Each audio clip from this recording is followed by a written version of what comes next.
Hello दोस्तों, कैसे हो? कर रहे हो रिवीजन? बच्चे, अपने लास्ट लेक्चर में मैंने आपके साथ इशू ऑफ शेयर जो स्टार्ट किया था, तो उसमें क्वेश्चन नंबर 6 मैंने आपके साथ कंप्लीट किया था। और आज हम उसमें एक नया टॉपिक देखेंगे। हालांकि कुछ खास टॉपिक नहीं है, टॉपिक होता है अंडर सब्सक्रिप्शन। ओवर सब्सक्रिप्शन मैंने आप लोगों के साथ डिस्कस किया कि ओवर सब्सक्रिप्शन में क्या क्या ऑप्शन आ सकते हैं। Under subscription basically over subscription का ही वाइस वर्सा है। ओवर सब्सक्रिप्शन क्या होता है? ओवर सब्सक्रिप्शन होता है जहां पर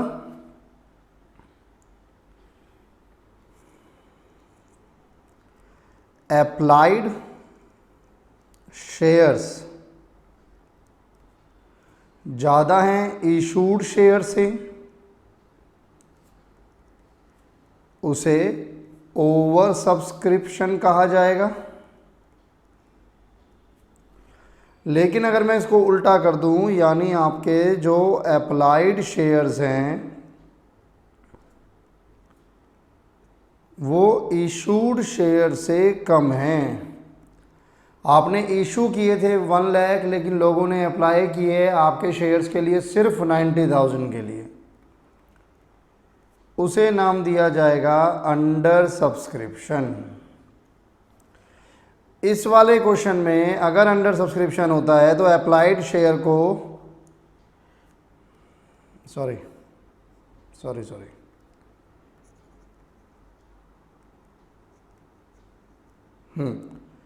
तो आपका इशूड शेयर जो है वो इग्नोर कर दिया जाएगा। आपने इशू किए थे 1 लाख, लोगों ने अप्लाई किए 95,000, तो इस 1 लाख का कोई यूज़ नहीं है। जो अमाउंट आएगा वो भी 95 पे आएगा, जो आप इशू करोगे वो भी 95 इशू करोगे, और आप जो फर्दर अलॉटमेंट या कॉल्स की डिमांड करोगे वो भी 95 पे ही करोगे।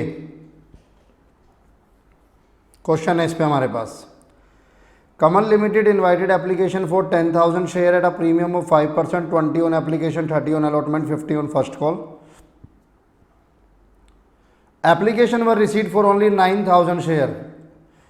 आपने इशू कितने किए थे? 10, यानी आपने ऑफर निकाला था 10,000 के लिए, लेकिन क्या 10,000 की डिमांड आई? नहीं। डिमांड कितने की आई? डिमांड आई सिर्फ 9,000 की। तो अब जो हमारी सारी एंट्रीज होंगी वो किससे होंगी? 9,000 से होंगी। All the money were duly received. आप कहते हो नहीं सर करा दीजिए एक बार, तो देख लीजिए, कुछ खास तो है नहीं इसमें। पहली एंट्री क्या होगी? पहली एंट्री होगी बैंक, बल्कि आप पहले ये देखो कि एप्लीकेशन पर कितने हैं? 20, अलॉटमेंट पर कितने हैं? 30, फर्स्ट कॉल पर कितने हैं? 50। अब अगर आप इनका टोटल करते हो तो 5, 3, 8 और 2 यानी 100 आ रहा है, जबकि आना चाहिए 5% का प्रीमियम भी है। तो जब फेस वैल्यू कुछ भी नहीं दी होती तो फेस वैल्यू 100 मान ली जाती है। 100 की फेस वैल्यू पे ही आप 10 भी मान सकते हो, लेकिन क्योंकि यहाँ पे अमाउंट इस तरीके से है 20, 30, 50, तो 100 ज़्यादा अच्छा है 100 मानना। तो 20, 30, 50 उसका 5%। अब 5% किसका होगा? हमेशा अगर वो कहता है 5% प्रीमियम, तो 5% हमेशा किसका कंसिडर करा जाएगा? 5% हमेशा फेस वैल्यू का कंसिडर किया जाएगा। फेस वैल्यू कितनी एज्यूम की जाएगी? 100। तो 100 का 5%, 5 रुपये प्रीमियम और होना है। बताया नहीं है ना कहाँ पर होगा, तो आप हमेशा क्या मानोगे? अलॉटमेंट पर होगा। तो आप अलॉटमेंट को कर दोगे 30 + 5, क्योंकि टोटल आपको 105 करना है, जिसमें कि 100 रुपीज़ फेस वैल्यू रहेगी और 5 रुपये प्रीमियम रहेगा। Application, allotment, first call. अब पहली एंट्री क्या रहेगी? Bank account debit to share application account, bank account debit to share application account. कितने शेयर्स था आपने इशू किए थे? सर इशू तो इग्नोर करना है, बिल्कुल करना है। इशू 10,000 थे, बट अप्लाई कितना किया लोगों ने? अप्लाई किया सिर्फ 9,000। तो पैसा भी कितने पर आया होगा? सिर्फ 9,000 पर। तो 9,000 इंटू 20, 1,80,000, 1,80,000 ये आपकी पहली एंट्री हो गई। Second entry share application account debit to share capital, पूरा 180 आपका शेयर कैपिटल में चला गया। थर्ड एंट्री, अब आप अलॉटमेंट पे पैसा मांगेंगे,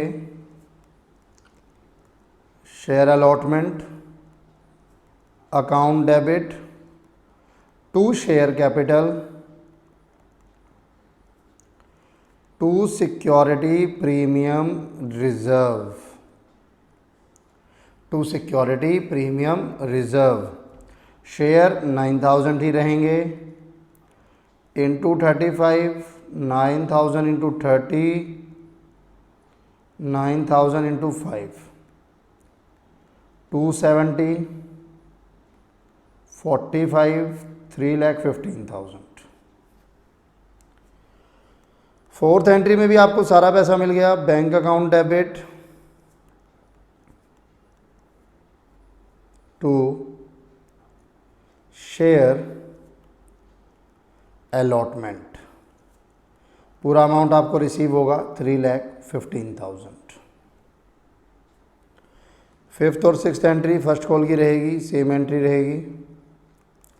share first and final call, जो कॉल आपकी आखिरी कॉल है उस पर आप एंड फाइनल लगा दीजिएगा, अच्छा रहेगा। Account debit to share capital, 9000 पे 20 रुपीज़, 20 था कि कुछ और था, 50 था, 4,50,000, 4,50,000। Sixth, bank account debit to share first and final call. ये आपकी सिंपल एंट्री, जो मैं आपको सिर्फ समझाना चाहता था वो क्या, कि अगर अंडर सब्सक्रिप्शन का केस है, यानी कि आपके पास जो एप्लीकेशंस आई हैं, जो डिमांड आई है शेयर्स की वो कम आई हैं, तो आप जितनी एंट्रीज़ करोगे एप्लीकेशन से लेके लास्ट कॉल तक, वो सारी एंट्रीज़ उन्हीं शेयर्स पर होंगी जितने की डिमांड आई है, यानी अप्लाइड शेयर्स पर। अब मैं आप लोगों के साथ, आपको नोट करना है तो नोट कर लीजिएगा एक बार, अगर नोट नहीं किया है तो नोट कर लीजिए, pause and note. Answer number 7, pause and note. अब मैं आप लोगों के साथ क्वेश्चन नंबर 8 डिस्कस करता हूं। अच्छा क्वेश्चन है, इंपॉर्टेंट क्वेश्चन रहेगा। X Limited invited application for the issue of 10 lakh equity share of rupees 10 each, payable as follow, application पर एंड अलॉटमेंट। अब क्या लिखा है, एप्लीकेशन एंड अलॉटमेंट एक साथ आ रहा है, तो ये एक ही कॉल मानी जाएगी, एप्लीकेशन एंड अलॉटमेंट एक ही है। 3 रुपये पर शेयर, फर्स्ट कॉल पे 4 रुपये, सेकेंड एंड फाइनल कॉल पे 3 रुपये। Application for 15 lakh shares were received, तो आपने इशू कितने किए थे या ऑफर कितने किए थे, 10 लाख, लेकिन डिमांड कितने की आ गई, डिमांड आ गई 15 लाख की।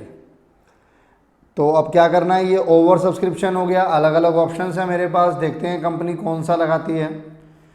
Pro rata allotment was made to the applicant, pro rata allotment was made to the applicant, excess application money was adjusted on the sum due on first call. When the first call was made, one shareholder who had applied for 15,000 share did not pay the first call money. अब आपके पास आ गया question में कि did not pay। अब तक मैं आप लोगों के साथ डिस्कस कर रहा था क्या, राम राज्य, जहां पर हम जितना पैसा मांगते थे उतना पैसा हमें शेयर होल्डर दे देते थे। लेकिन फर्स्ट टाइम ऐसा हुआ है कि एक जो शेयर होल्डर है उसने पैसे देने से मना कर दिया, टाटा बाय बाय हो जाएगा उसको। Pass the necessary journal entries in the books of company. आइएगा,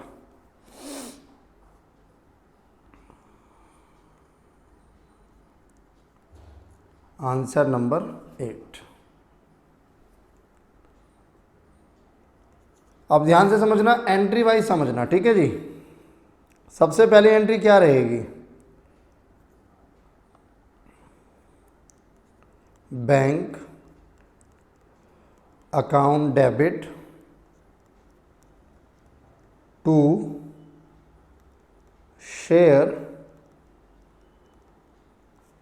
application account, bank account debit to share application account. Total आपने तो इशू किए थे 10 लाख, लेकिन डिमांड आई थी 15 लाख की। अच्छा, एप्लीकेशन और अलॉटमेंट एक साथ था, तो आप यहाँ लिखेंगे to share application and allotment account. बिल्कुल लिखना जरूरी है, बिल्कुल लिखना जरूरी है आपको। एप्लीकेशन अलॉटमेंट पे 3 रुपये मांगे थे, 15 लाख इंटू 3, 45 लाख। डन, ये तो हो गई आपकी पहली entry, bank account debit to share application. इसके बाद फर्स्ट कॉल पे 4 रुपये मांगे हैं, ठीक है। अभी हमें क्या करना है, अभी हमको इसको एडजस्ट करना है फर्स्ट कॉल पे, तो फिर आएंगे। अब की बार खाली शेयर एप्लीकेशन नहीं रखना है, शेयर एप्लीकेशन एंड अलॉटमेंट साथ में चलेगा। Share application and allotment account debit to share capital. अब क्या आपने पास जो अमाउंट आया वो तो 45 लाख आया, क्या पूरा 45 लाख आप कैपिटल में ट्रांसफ़र कर सकते हो? नहीं कर सकते हो।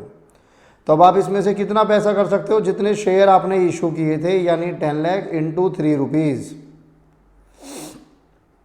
15 लाख एक्स्ट्रा हैं, और ये जो 15 लाख एक्स्ट्रा हैं ये भी कंपनी ने बोला है कि हम रिजेक्ट नहीं करेंगे, हम आगे प्रोराटा कर देंगे इसको। यानी आप यहाँ पर अब लिखोगे टू शेयर, जो नेक्स्ट कॉल होगी, वैसे अलॉटमेंट होती थी लेकिन इस क्वेश्चन में अलॉटमेंट नेक्स्ट कॉल नहीं है, क्योंकि अलॉटमेंट एंड एप्लीकेशन एक साथ है। तो नेक्स्ट कॉल क्या बनेगी? नेक्स्ट कॉल बनेगी first call, to share first call account. कितने शेयर? 5 लाख शेयर पे 3 रुपये एक्स्ट्रा आए थे, तो 15 लाख आगे लगा दिए गए, 15 लाख आगे लगा दिए गए। आगे लगा दिए गए मतलब यानी कंपनी अब जब फर्स्ट कॉल का पैसा मांगेगी तो 15 लाख कंपनी को कम मिलेगा, क्योंकि 15 लाख पहले ही कंपनी को मिल चुका है। थर्ड एंट्री, अब मैं फर्स्ट कॉल का पैसा मांगूंगा 4 रुपये। Share first call account debit to share capital account. Share first call account debit to share capital account. 10 lakh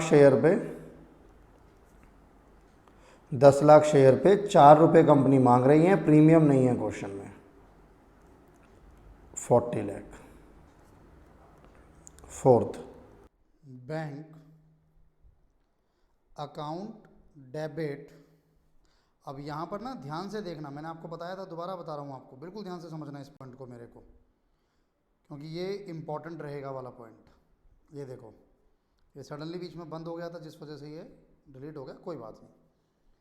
x limited ने इनवाइट किए थे एप्लीकेशन, 10 लाख इक्विटी शेयर थे, 10 रुपीज़ का एक था। पेबल एप्लीकेशन अलॉटमेंट एक साथ था, फर्स्ट कॉल पर 4 रुपीज़ थे।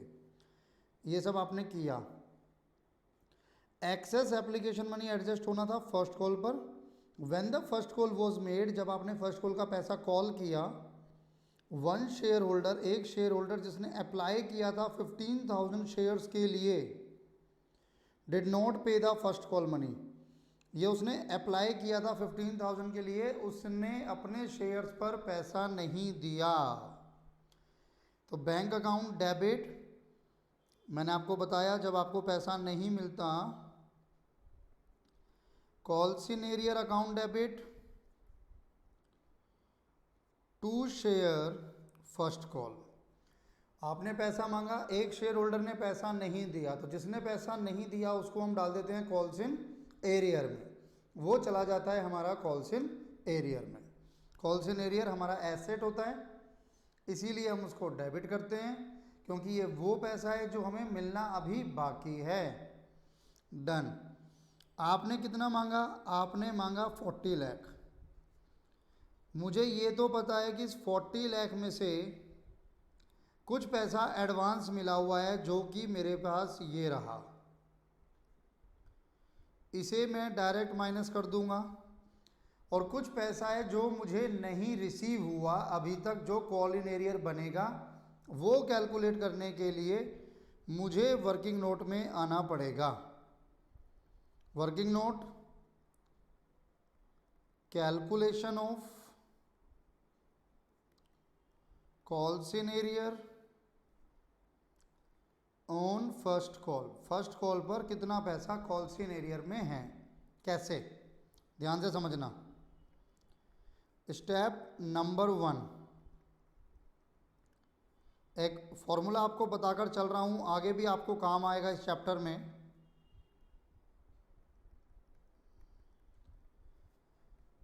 Applied shares equal to total application received, total application received minus rejected divided by total issued into allotted. ये प्रोराटा में लगता है। क्यों लगता है प्रोराटा में? क्योंकि प्रोराटा में जितना किसी शेयर होल्डर ने अप्लाई किया होता है उसको उतने ही शेयर अलॉट नहीं होते। तो ये आपका फॉर्मूला निकल कर आता है। अब हमारे इस क्वेश्चन में आपको बोला गया कि वो शेयर होल्डर जिसने अप्लाई किए थे 15,000, उसने फर्स्ट कॉल का पैसा नहीं दिया। सर यहाँ ट्विस्ट है। ट्विस्ट क्या है? अप्लाइड शेयर पर तो हमने उससे पैसा मांगा ही नहीं होगा, हमने उससे पैसा मांगा होगा किस पर? अलॉटेड शेयर पर। तो पहले आपको निकालना पड़ेगा अलॉटेड शेयर। अप्लाइड शेयर्स आपको गिवन है 15,000। टोटल एप्लीकेशन जो क्वेश्चन में रिसीव हुई टोटल वो थी 15 लाख, रिजेक्टेड नहीं है। टोटल जो इशू हुए हैं वो इशू हुए हैं 10 लाख। अलॉटेड कितने हैं वही तो निकालना है, वो नहीं पता कि अलॉटेड कितने हैं। तो 15,000 को आप सॉल्व करोगे तो आप पाओगे कि अलॉटेड आएगा 10,000 शेयर्स, अलॉटेड आएगा 10,000 शेयर्स। डन, बिल्कुल डन सर, समझ आ गया। अब अगर इसने अप्लाई किया था 15,000 के लिए और इसको मिले 10,000, तो कितने शेयर्स इसने एक्सेस अप्लाई करे थे? सॉरी, एक्सेस थे 5,000 shares.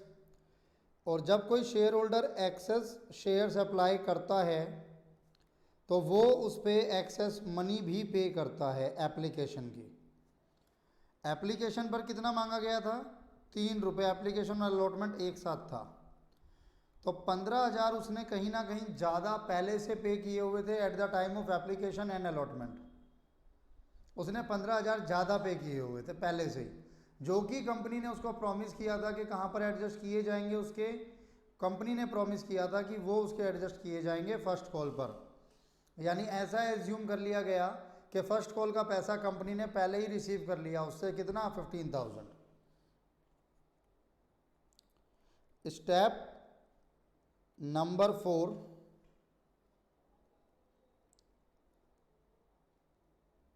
Due on allotment. Allotment पर कितना ड्यू हुआ? भाई हमने उसको 10,000 शेयर अलॉट किए हुए हैं। अलॉटमेंट पर कंपनी कितनी मांग रही है? मेरी गलती है, यहाँ पर अलॉटमेंट नहीं आएगा, आदत पड़ी हुई है लिख देते हैं हम लोग फर्स्ट कॉल, क्योंकि एप्लीकेशन अलॉटमेंट तो एक साथ थी 3 रुपये की। फर्स्ट कॉल पर 40 रुपीज़ कंपनी कॉल कर रही है, तो 40,000 आ गया। Step number 5, note paid on allotment. कितना ऐसा अमाउंट है जो कि अलॉटमेंट पे नहीं गया? भैया हमने आपसे मांगा 40, 15 आपने एडवांस दिया हुआ है, तो एक तरीके से 25,000 आपका फर्स्ट कॉल पर हमारे पास अभी नहीं आया है। फ्यूचर में आ जाए बहुत बढ़िया, बट अभी नहीं आया है। सॉल्व कीजिए। 40 लाख माइनस 15 लाख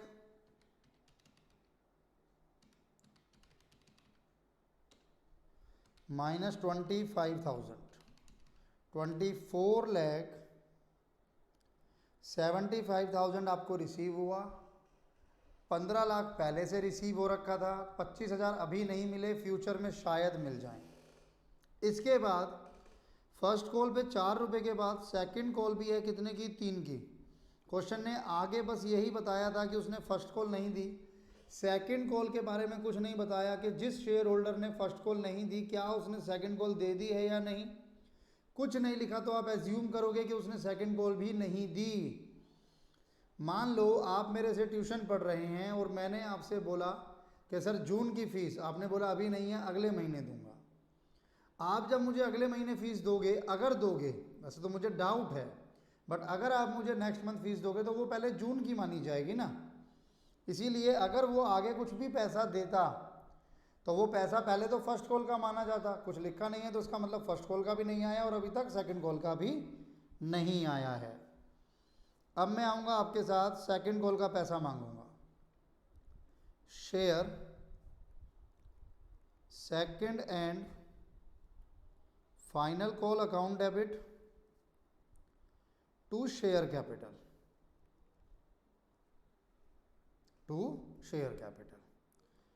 कितना, वही 10 लाख शेयर आपने इशू किए हैं, 3 रुपीज़ हैं फाइनल कॉल पर, 30 लाख आ गया। और इसमें से भी हम एज्यूम कर रहे हैं कि सेकंड कॉल का पैसा अभी नहीं मिला है। Bank account debit calls in arrear account debit to share second and final call account. कितना मिलना था? 30 लाख। उसमें से कितना नहीं मिला? वही जिसके पास कितने शेयर थे, 15,000 तो उसने मांगे थे, 10,000 शेयर पे 30 रुपये, 30,000 अभी आपको नहीं मिला है। इसका मतलब रिमेनिंग 29,70,000 आपको मिल गया है। एक बार नोट कर लीजिए, pose and note.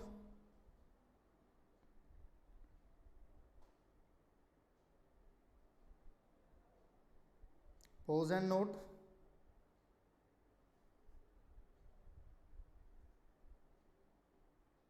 Pose and note.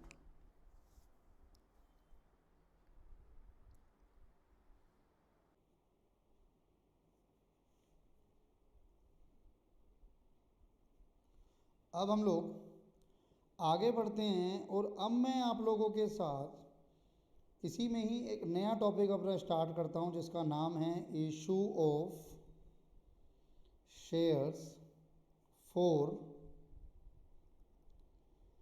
Consideration other than cash. Issue of shares for consideration other than cash. अभी तक आपने मुझसे क्या सीखा? अभी तक आपने मुझसे सीखा कि जब भी कंपनी शेयर इशू करती है तो बदले में कंपनी को क्या मिलता है? कैश मिलता है। कंसीडरेशन समझते हो ना? बताओ क्या होता है, समझते हो तो? मैंने नहीं बताया, मैं अपनी नहीं बात कर रहा। आप लोगों ने उसमें पढ़ा है CA-CPT mercantile law, contract act 1872, 1972 जो भी है, 1871 कुछ है, मुझे एग्जैक्ट ईयर याद नहीं है। कंसीडरेशन का मतलब बताओ, चलो टॉपिक मत चेंज करो। Quid pro quo, quid pro quo Latin में समथिंग इन रिटर्न। अभी तक हमने देखा कि कंपनी जब शेयर इशू करती है तो समथिंग इन रिटर्न कंपनी को क्या मिलता है? कैश मिलता है। लेकिन अब आप देखोगे कि कंपनी को बदले में कैश नहीं मिलता, कंपनी को बदले में कोई एसेट मिलता है या किसी का बिजनेस मिलता है। जब मैं इस कंसीडरेशन की बात करता हूं,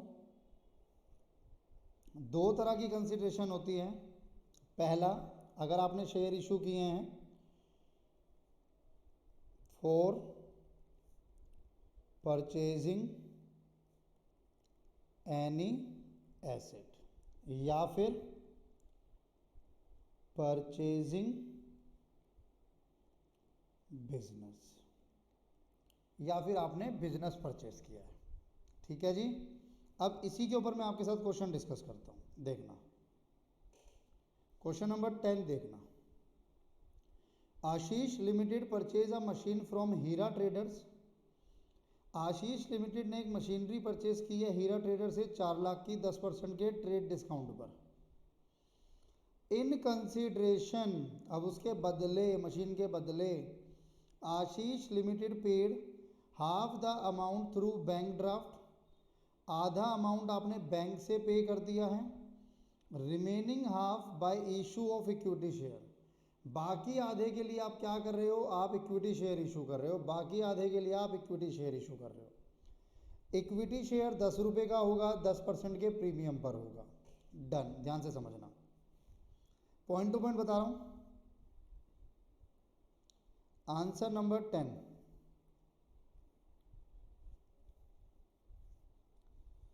इन the books of Ashish limited,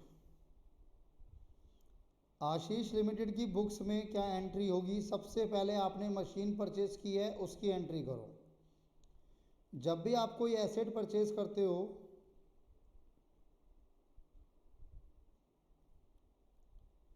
entry बनती है machinery account debit to vendor, यानी जिससे परचेज किया है, क्योंकि आपने उधार पर परचेज की है, तो जिससे आपने परचेज किया है वो आपकी लाइबिलिटी बनेगी।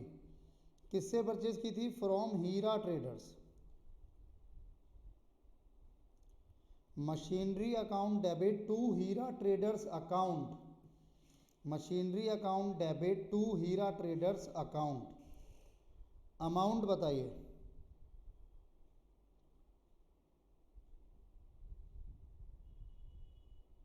चार लाख था, उस 4 लाख में 10% ट्रेड डिस्काउंट हो गया, यानी 40,000, तो कितना आ गया आपके पास? आ गया 3,60,000, आपके पास आ गया 3,60,000। या आपने सिंपल मशीन परचेज की है ऑन क्रेडिट, उधार पर, being machinery purchased from Heera traders. Second, अब हम हीरा ट्रेडर्स को पेमेंट करेंगे तो हमारी लाइबिलिटी खत्म हो जाएगी। हीरा ट्रेडर्स अकाउंट डेबिट, हमारी लाइबिलिटी खत्म हो जाएगी। हीरा ट्रेडर्स अकाउंट डेबिट, कुछ payment, half of the payment is paid through bank draft. Bank draft का मतलब है हमारे बैंक से पेमेंट हुई है। हाफ ऑफ द पेमेंट यानी 180 की पेमेंट आपके बैंक से हो गई। बाकी जो बचा उसके लिए आपने इशू किए हैं शेयर्स, और वो भी equity shares, to equity share capital account. जो लोग कॉमर्स साइड से नहीं है उनको शायद इसमें डाउट आएगा कि इक्विटी शेयर क्या अलग हैं। अभी तो आप यही समझें कि वो शेयर्स ही हैं। जब मैं इसकी थ्योरी वाला पार्ट आपके स्टडी मॉड्यूल से डिस्कस करूंगा, वहां मैं आपको क्लियर कर दूंगा। और जो रिमेनिंग हाफ आपने इक्विटी शेयर से इशू किया है, वो भी आपने इशू किया है, इक्विटी शेयर आपने इशू किया है किस पे? सिक्योरिटी प्रीमियम रिजर्व पे, आपने सिक्योरिटी प्रीमियम पर इशू किया है। अब यहां पर ना एक वर्किंग नोट आएगा जहां पर आपको नंबर ऑफ शेयर्स, आपको नंबर ऑफ शेयर्स निकालने होंगे, number of shares to be issued. अब वो कैसे निकलेगा उसका फॉर्मूला बता देता हूं आपको। रिमेनिंग पीसी करना, पीसी मतलब परचेज कंसीडरेशन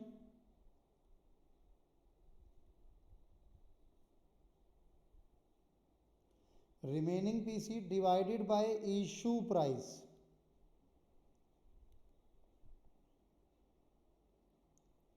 अब जैसे यहां पर आपकी टोटल परचेज कंसीडरेशन थी 3,60,000, उसमें से कितना पहले ही बैंक से पे कर चुके हो? 180, तो कितना और बचा है? और जो पे करना है वो बचा है 180। एक का इशू प्राइस, एक शेयर आपने कितने में इशू किया? 10 रुपीज़ प्लस 10% प्रीमियम, 11 आएगा। 10 रुपीज़ प्लस उस 10 रुपीज़ का 1%, 10%। अब जब आप इसको सॉल्व करोगे, 180 डिवाइडेड बाय 11,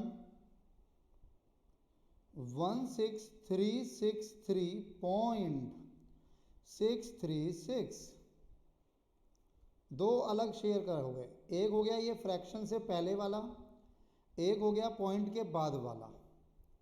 मैंने दोनों को अलग अलग किया है बिल्कुल। ये जो पहले वाला होगा इसके आप शेयर्स इशू करोगे, इसके लिए आप कैश पे करोगे।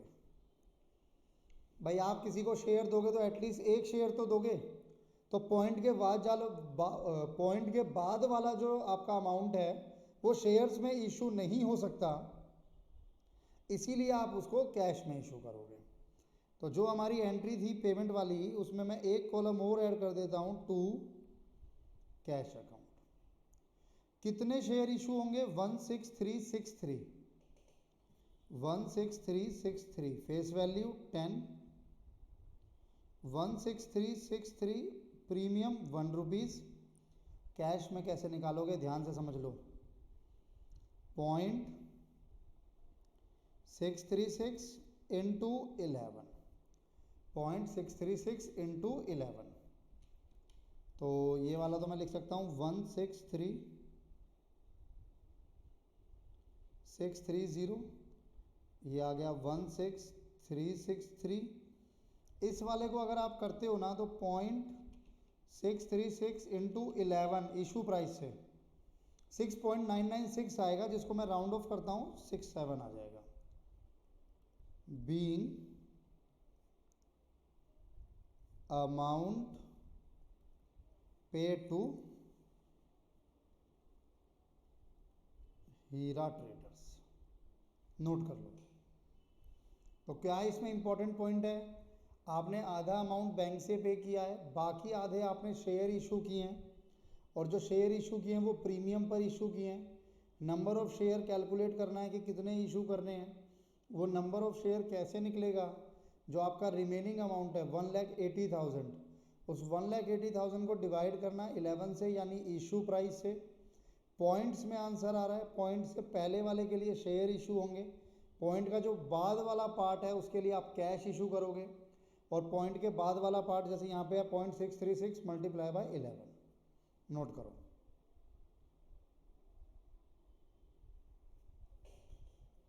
ठीक है जी, चलिए आगे बढ़ता हूँ मैं आपके साथ। अब मैंने आपके साथ बोला था एक केस तो ऐसा होता है जहाँ पर एसेट परचेज हुआ है, एक केस ऐसा भी होता है जहाँ पर एसेट परचेज नहीं होता, पूरा का पूरा बिजनेस परचेज हो जाता है। वो केस मैं आपके साथ लेता हूँ 11th क्वेश्चन में। A company purchase running business from messrs Rai brother for a sum of ₹15 lakh. एक कंपनी है जिसने परचेज किया है चलता हुआ बिजनेस, किसका? राय ब्रदर्स का। कितने में? 15 लाख में।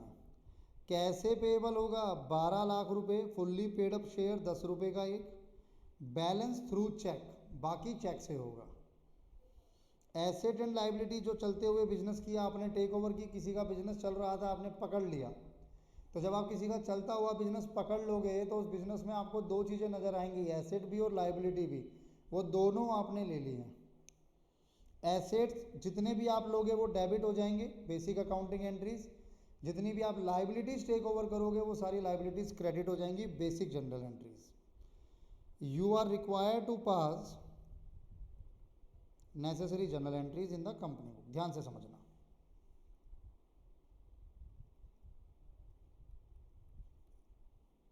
आंसर नंबर 11, सबसे पहले जब आपने उसके एसेट्स और लाइबिलिटीज को टेक ओवर किया है तो उनको डेबिट और क्रेडिट कर दो, जितने भी एसेट्स हैं वो सब debit. Plant and machinery account debit 4 lakh, building account debit, जितने एसेट्स हैं सब डेबिट हो जाएंगे, again 4 lakh. Debtors account debit, कितने के डेटर्स हैं? 3 लाख। उसके अलावा स्टॉक है 4 लाख, कैश है 3 lakh. Stock account debit 4 lakh, cash account debit 3 lakh, सारा हो गया। एक क्रेडिटर्स हैं तो जो लाइबिलिटी हैं एक लाइन छोड़ देना, 2 क्रेडिटर्स अकाउंट 2 लाख। 2 जिससे आपने परचेज किया है उसे पेमेंट भी तो करोगे, वेंडर हो गया ना एक तरीके से, to messrs Rai brothers account. कितनी पेमेंट करनी है? 15 लाख इन टोटल। अब ध्यान से एक पॉइंट समझो, इनका टोटल देखो, नेट एसेट्स का, नेट एसेट से मतलब होता है total asset taken over minus total liability taken over, उसे कहते हैं नेट एसेट टेकन ओवर। तो नेट एसेट आपके कितने के टेकन ओवर हुए? 4 4 8, 8 4 12, 12 6 18, 18 माइनस 2, 18 माइनस 2, यस, 16 लाख के आपके एसेट टेकन ओवर हुए। आपने पे कितना किया है? सिर्फ 15 लाख। कहीं ना कहीं 1 लाख का आपका फ़ायदा हो गया। ये जो 1 लाख का आपका फ़ायदा हुआ है ये कहलाएगा कैपिटल रिजर्व।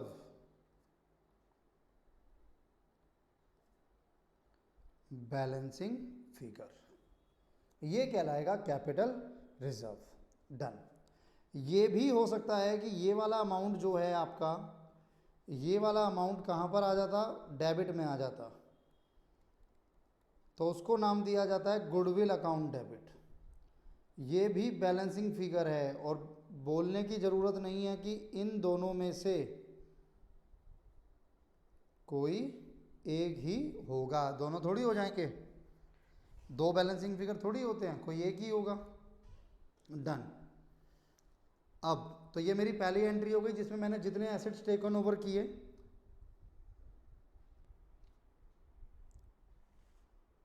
तो जितने एसेट्स मैंने लिए वो सारे डेबिट कर दिए, जितनी लायबिलिटीज़ मैंने ली वो सब क्रेडिट कर दी, जिसको पेमेंट करनी है यानी जिससे हमने ख़रीदा है उसको क्रेडिट कर दिया, डिफरेंस देख लिया, अगर क्रेडिट में आ रहा है तो कैपिटल रिजर्व, डेबिट में आ रहा है तो गुडविल। सेकेंड एंट्री में मैं पेमेंट करूँगा, पेमेंट किसको करूँगा? Messrs Rai brothers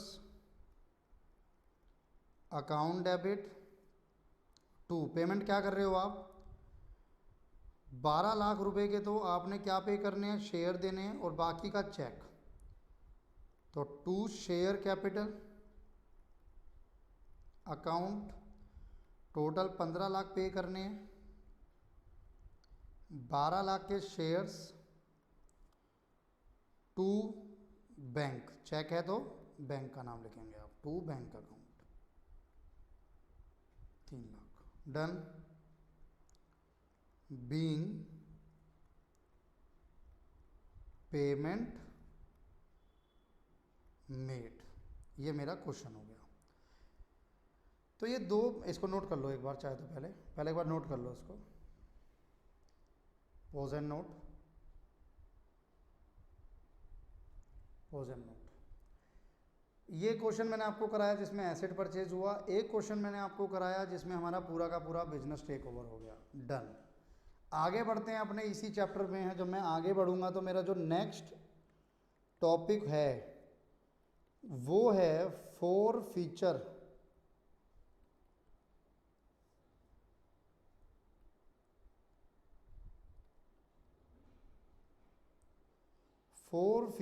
of share. Four feature of share का क्या मतलब है?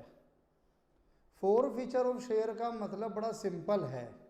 देखो, हम अगर मैं शेयर की बात करूँ ना, तो मैं शेयर की बात आपकी किसी भी गाड़ी से भी बिलोंग कर सकता हूँ। फॉर एग्जांपल, आप एक शोरूम में गए, आपको एक कार पसंद आई और आपने वो कार परचेज कर ली और आपने उसकी 4 इंस्टॉलमेंट बनवा ली, जैसे हम यहाँ बनाते हैं ना, application, allotment, first call, second call, 4 instalment आपने बना ली।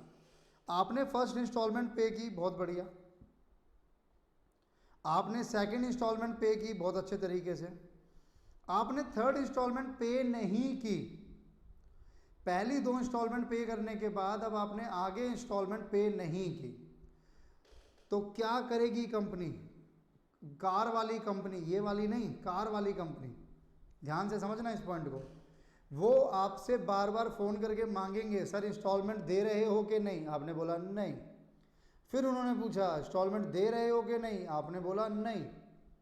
शायद एक बार और पूछ लें, आपका जवाब तो बदलने वाला है नहीं।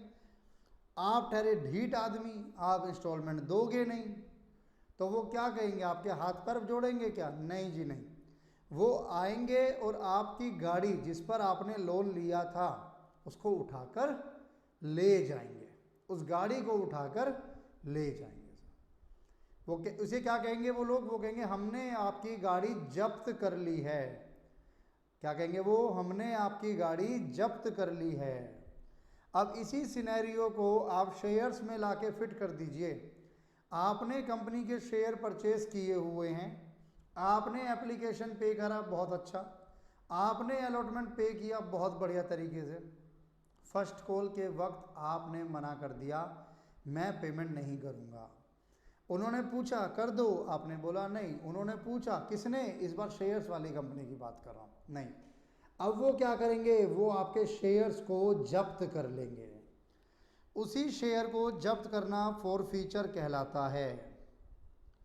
फोरफीचर का मतलब हो गया शेयर्स को जब्त कर लिया गया, आपके पास से शेयर छीन लिया गया है। अब आप उसके होल्डर नहीं हो, अब आप उसके होल्डर नहीं हो। क्या कंपनी आपको पैसा देगी एप्लीकेशन अलॉटमेंट का जो आपने कंपनी को पे किया है? नहीं जी नहीं। आप कोई कंपनी के मेहमान थोड़ी हो कि जाते जाते कंपनी आपको विदाई के 150 रुपये भी देगी। कंपनी आपको 1 रुपया वापस नहीं करेगी। आपके शेयर्स भी जब्त हो जाएंगे और वो पैसा भी कंपनी के पास ही रह जाएगा। इसे कहा जाता है फोरफीचर ऑफ शेयर।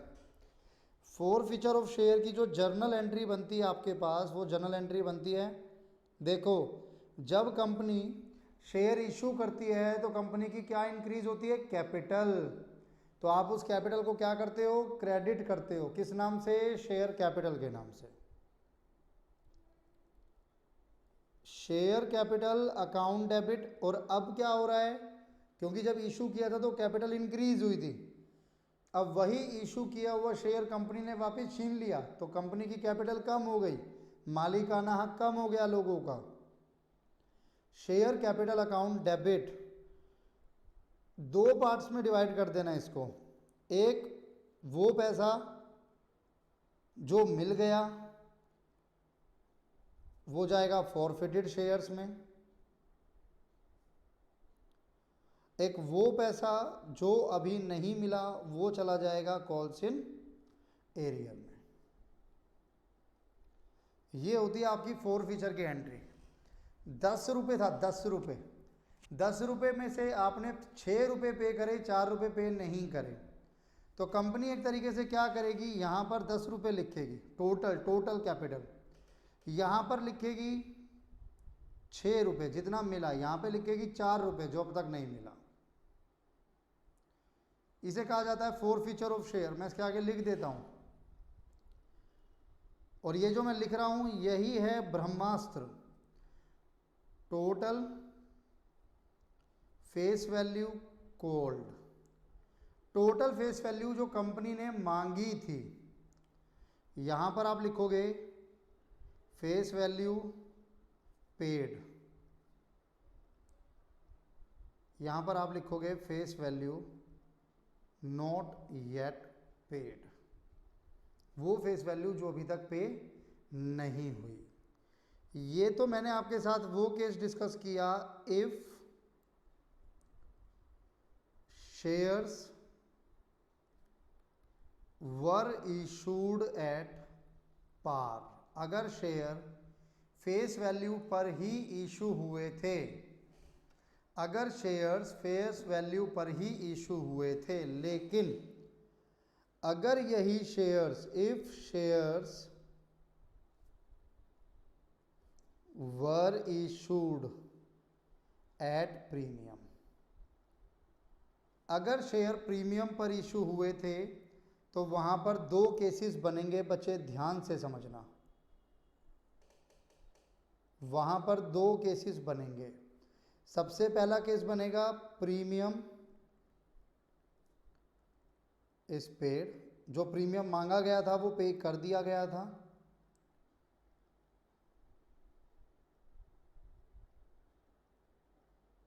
प्रीमियम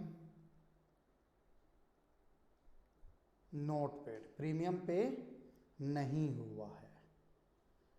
अच्छा जी, प्रीमियम पे हो गया है एक में, और एक में प्रीमियम पे नहीं हुआ है। जिसमें प्रीमियम पे हो चुका है उसमें इग्नोर, ये मैं आपको लॉजिकली भी समझाऊंगा जब एंट्रीज पे आऊंगा, इग्नोर प्रीमियम, पास सेम एंट्री, सेम एंट्री से मेरा मतलब है ये वाली एंट्री, सेम एंट्री पास होगी। अगर प्रीमियम आपने मांगा था, कंपनी ने मांगा था, लेकिन अभी तक पे नहीं हुआ है, तो एंट्री में थोड़ा सा चेंज आएगा। शेयर कैपिटल अकाउंट डेबिट और सिक्योरिटी प्रीमियम डेबिट हो जाएगा। Security premium reserve account debit to, दो पार्ट्स में ही डिवाइड होगा अभी भी। जो पैसा मिला वो फॉरफिटेड शेयर में, जो पैसा नहीं मिला वो कॉल्स इन एरियर में।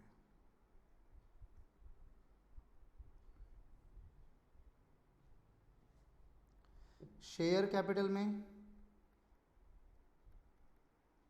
Total face value cold,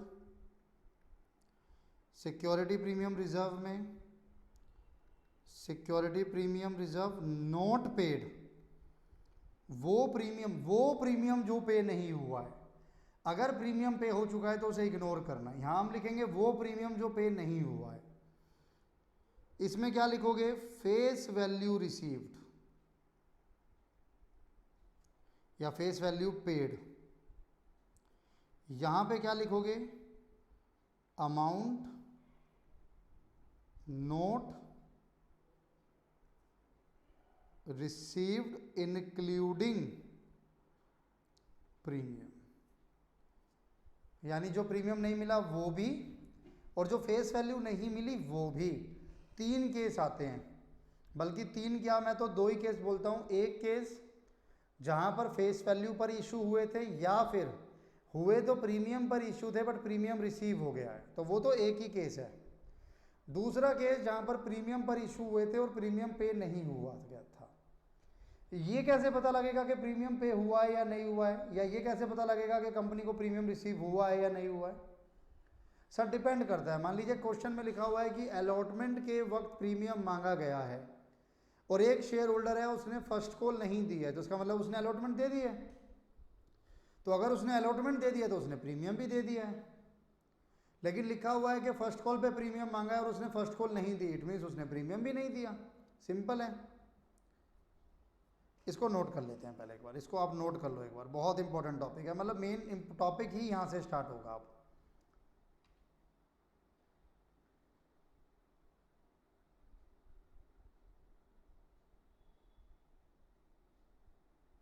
pause and note.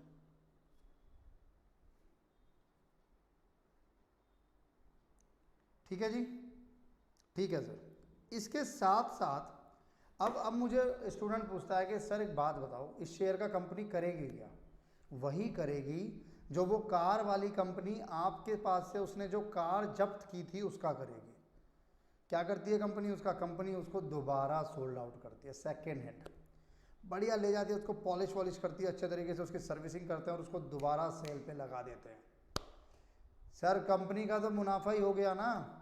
पहले तो आपने कुछ इंस्टॉलमेंट भरी, वो कंपनी के पास चली गई, अब कंपनी उसको दोबारा बेच रही है। हाँ ये जरूर है कि वो कार अब ओरिजिनल वैल्यू पर सोल्ड नहीं होगी जो उसकी स्टार्टिंग वैल्यू थी। सेम उसी तरीके से जब कंपनी शेयर्स को फॉरफिट करती है तो बाद में कंपनी उन फॉरफिटेड किए हुए शेयर्स को री इशू करती है। री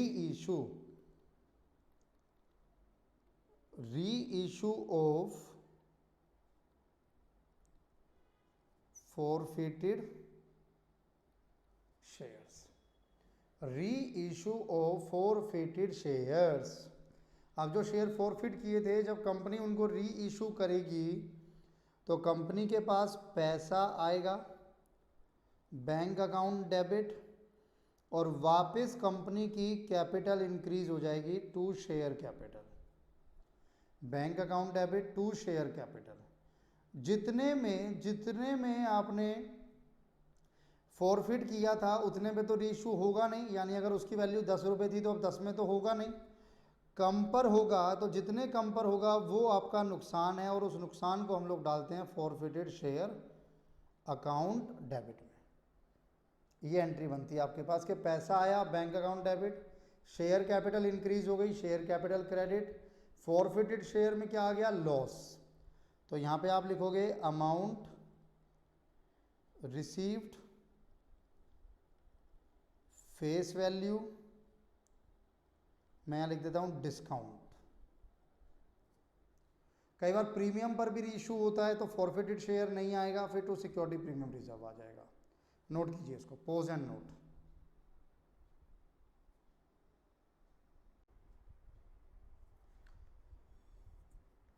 चलिए जी, तो अब मैं इसी के ऊपर आपके साथ क्वेश्चन डिस्कस करता हूँ।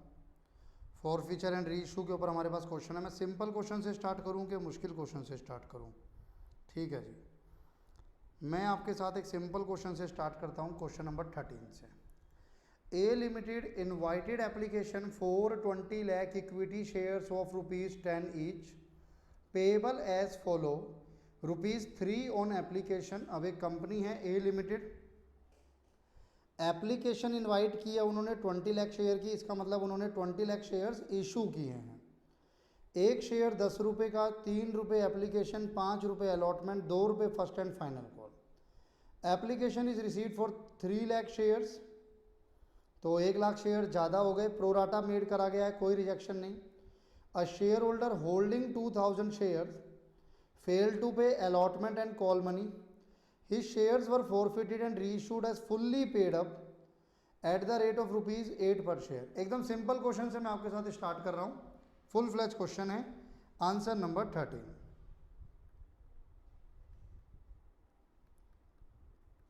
Answer number 13। सबसे पहले बैंक अकाउंट डेबिट, अब एप्लीकेशन का पैसा आपके पास आएगा to share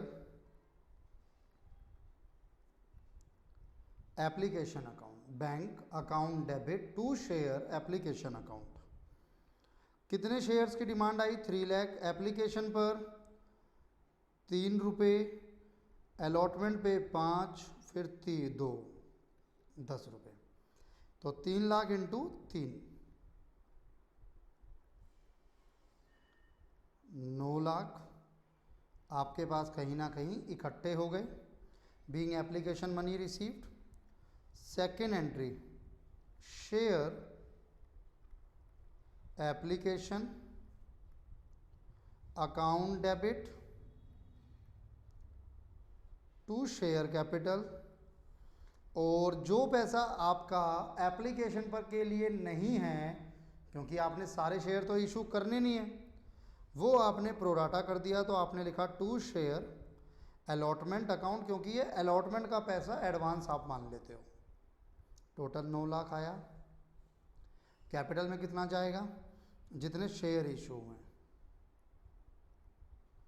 2 lakh share issue हुए, 3 रुपये का 1, 6 लाख। कितने ऐसे हैं जो आगे एडजस्ट होंगे? 1 लाख, 3 रुपये के हिसाब से 3 लाख। डन। थर्ड एंट्री, अब मैं अलॉटमेंट का अमाउंट ड्यू करूंगा, कॉल करूंगा। Share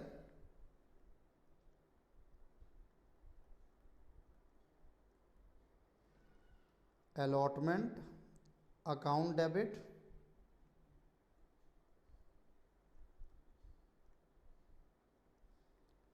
to share capital account, share allotment account debit to share capital account.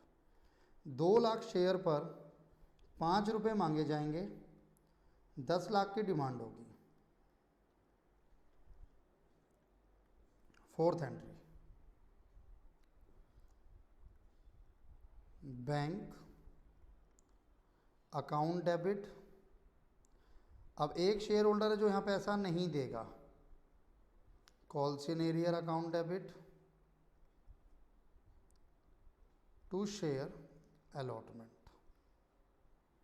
अब मुझे पता है कि टोटल मैंने कितना मांगा था? 10 लाख। इस टोटल 10 लाख में से कितना ऐसा है जो मुझे एडवांस मिल चुका है? 3 लाख। और कुछ ऐसा है जो कि अभी नहीं मिला। अब क्योंकि क्वेश्चन प्रोराटा का है, जिसने मुझे पैसे नहीं दिए उसने कुछ ना कुछ एडवांस में एप्लीकेशन के टाइम दिए होंगे, तो आप डायरेक्ट नहीं लिख सकते। कई बार एज अ स्टूडेंट आप क्या करते हो, आप लिखते हो कि जी सिंपल है सर, ए के पास 2000 शेयर हैं, उसने अलॉटमेंट नहीं दिया, तो 2000 शेयर पर 5 रुपये अलॉटमेंट के, तो उसने 10,000 नहीं दिए। ना जी ना, ये गलत है। कैसे गलत है, आ जाओ।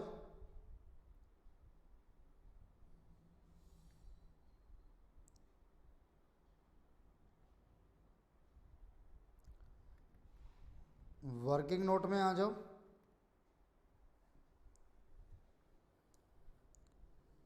Amount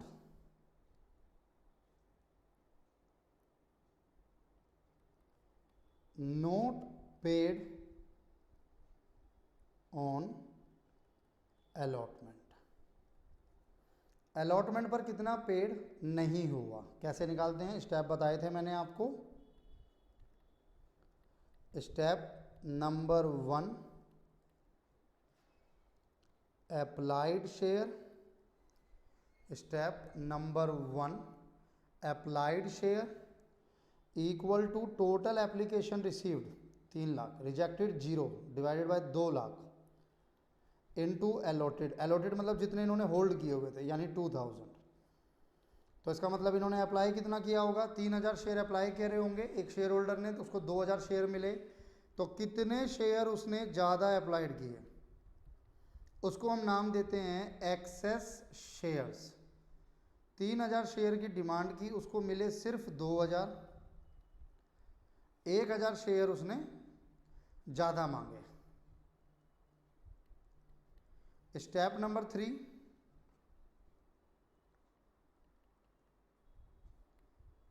excess money.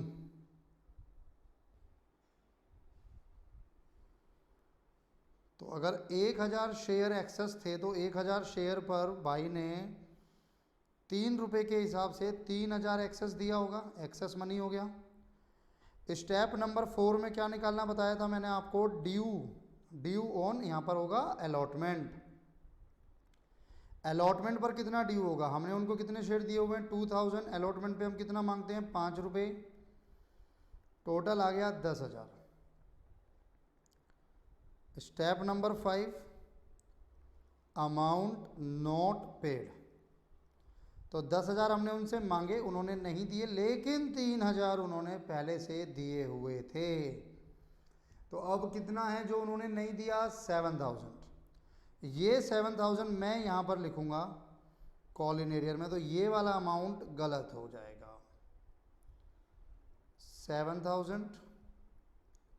7000 नहीं दिया तो कितना मिल गया, 10 लाख में से 7000 नहीं मिला तो आपको मिल गया है 9,93,000। नहीं 3 लाख तो एडवांस भी था ना, 6,93,000। फिर भी मैं एक बार कैलकुलेट कर लेता हूँ, 10 लाख माइनस 3 लाख माइनस 7000, बिल्कुल सही कैलकुलेशन हम लोगों की। 5th, अब मैं शेयर फर्स्ट कॉल का पैसा कॉल करूँगा, ड्यू करूँगा share first, call account debit to share capital 2 रुपये, 1 लाख शेयर 1 लाख शेयर पर या 2 लाख शेयर पर, 2 लाख शेयर पर 2 रुपये तो 4 लाख आ गया। अब यहाँ पर लिखा हुआ है कि अलॉटमेंट भी नहीं दिया और उसने कॉल मनी भी नहीं दिया है। तो जब मैं कॉल मनी करूँगा तो मैं एंट्री करूँगा bank account debit calls in arrear account debit to share first call. कितना पैसा मांगा गया है, 4 लाख। कितने शेयर थे उनके पास, 2000। 2000 पे 2 रुपये के हिसाब से 4000 नहीं मिला तो 3,96,000 कंपनी को रिसीव हो चुका है। स्टूडेंट कहता है सर फर्स्ट कॉल पे आपने ये इतने सारे 5 स्टेप क्यों नहीं लगाए। बच्चे इसलिए नहीं लगाए कि ये मैंने क्यों लगाया था, क्योंकि कुछ पैसा एक्स्ट्रा दिया हुआ था और ये एक्स्ट्रा पैसा कहाँ पर एडजस्ट हो चुका है, अलॉटमेंट पर हो चुका है। तो फर्स्ट कॉल पर तो मेरे पास उसकी तरफ से कुछ एडवांस आया ही नहीं हुआ, तो जो मैं मांग रहा हूँ वो उसको देना था, लेकिन उसने नहीं दिया, तो वही पूरा अमाउंट उसका कॉल इन एरियर बन गया। क्लियर हो गया। मेरी 6 एंट्री हो गई 3 के हिसाब से, एप्लीकेशन की 2, अलॉटमेंट की 2, फर्स्ट कॉल की 2। यहाँ तक कोई दिक्कत नहीं है मेरे हिसाब से। इसके बाद अब होंगे शेयर फॉरफिट, अब होंगे शेयर फॉरफिट। कितने शेयर फॉरफिट होंगे? यही 2000 शेयर फॉरफिट होंगे जिन्होंने पूरी पेमेंट नहीं की। क्या एंट्री करोगे? एंट्री करोगे share capital account debit, share capital account debit. दो पार्ट्स में डिवाइड हो जाएगा, एक वो जो पैसा मिला टू फॉरफिटेड शेयर्स, एक वो जो पैसा नहीं मिला यानी calls in arrear. Share capital account debit to forfeited share to call in arrear. Done. अब मेरी बात समझो, कितने शेयर फॉरफिट हुए हैं? 2000। उन 2000 पर हमने कितनी कैपिटल इंक्रीज की हुई थी? फेस वैल्यू 10 रुपये। अब आप पूछोगे सर कितना मिल चुका है, तो मैं आपको बोलूँगा देखो ध्यान से सुनना भाई, एप्लीकेशन पर 3 रुपये मिले थे, डन। ऐसा नहीं है कि अलॉटमेंट के नाम पर कुछ नहीं मिला, अलॉटमेंट के नाम पर आपको एडवांस 3000 जो मिले हुए थे वो है, और कुछ नहीं मिला आपको, फर्स्ट कॉल पर कुछ नहीं मिला। तो 3 दूनी 6, 6 और 3 9000। कितना पैसा है जो नहीं मिला? तो 7000 अलॉटमेंट का नहीं मिला, 4000 फर्स्ट कॉल का नहीं मिला, 11000 नहीं मिला। टैली हो जाना चाहिए, debit must be equal to credit. अच्छा, ये वाला जो पार्ट है, इस वाले पार्ट को कुछ स्टूडेंट्स ऐसे भी करते हैं कि 2000 ऐसे कर लो, या फिर कर लो भाई जितने उसने अप्लाई करे थे उस पर उसने जो पे किया है, उसने 3000 शेयर अप्लाई करे थे, एक शेयर पर 3 रुपये एप्लीकेशन पे हुई, तो टोटल कितना पे करा होगा उसने? 9000। उस 9000 में से कुछ अमाउंट एप्लीकेशन का था और जो एडवांस था वो अलॉटमेंट का था। तो दोनों में आप कैसे भी कर सकते हो। ये आपके शेयर फॉरफिट हो गए, being shares forfeited. 8th entry number 8th। अब मैं इन शेयर्स को री इशू करूंगा, तो री इशू करूंगा तो पैसा आएगा, यहाँ लिखा हुआ है for share forfeited and re issued. कितने पे री इशूड?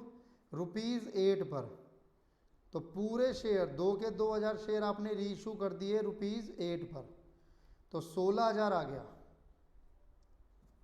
ओहो, लास्ट ही लाइन बच रही थी, टू शेयर कैपिटल, लेकिन हमारी एक एंट्री अभी और रह जाएगी तो वो हमें नीचे करनी पड़ेगी।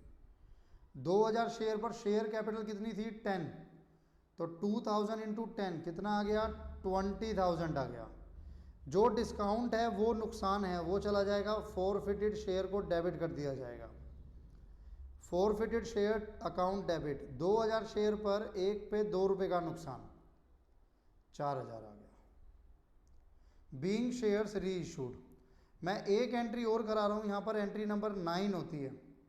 ये एंट्री होती है कि नेट आपका जितना प्रॉफिट हुआ इस फॉर फीचर में, जो भी लाभ हुआ, जो भी फायदा हुआ, उसको आप ट्रांसफ़र करते हो फॉरफिटेड शेयर अकाउंट डेबिट, उसको आप ट्रांसफ़र करते हो कहाँ पर? कैपिटल रिजर्व में। उसको आप ट्रांसफ़र करते हो कहाँ पर? कैपिटल रिजर्व में। और ये कैसे निकलता है? बहुत सिंपल है, बहुत ज़्यादा सिंपल। आपने जब फॉरफिट किया तो कुछ पैसा ऐसा था जो आपको रिसीव हुआ, वो हो गया फ़ायदा। भाई कंपनी को 9000 मिल गए और उसके बाद शेयर्स भी जब्त करने का मौका मिल गया, तो पूरा 9000 कंपनी का क्या हो गया? फ़ायदा हो गया। लेकिन जब इनको रीइशू करते वक्त देखा तो 4000 का नुकसान भी था, तो नेट हमारे को कितने का फ़ायदा हुआ? 9000 माइनस 4000, 9000 माइनस 4000 इक्वल टू 5000। इसको कहते हैं being profit on forfeiture, being profit on forfeiture is transferred to capital reserve. Being profit on forfeiture is transferred to capital reserve. Done, clear है जी। ये मेरा आपके साथ क्वेश्चन था, एक सिंपल क्वेश्चन से मैंने स्टार्ट किया था, नोट कर लीजिए जरा।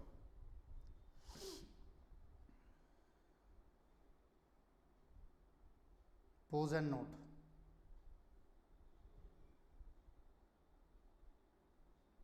Pose and note.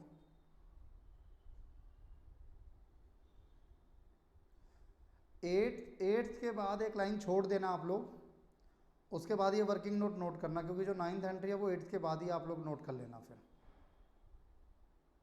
Pose and note.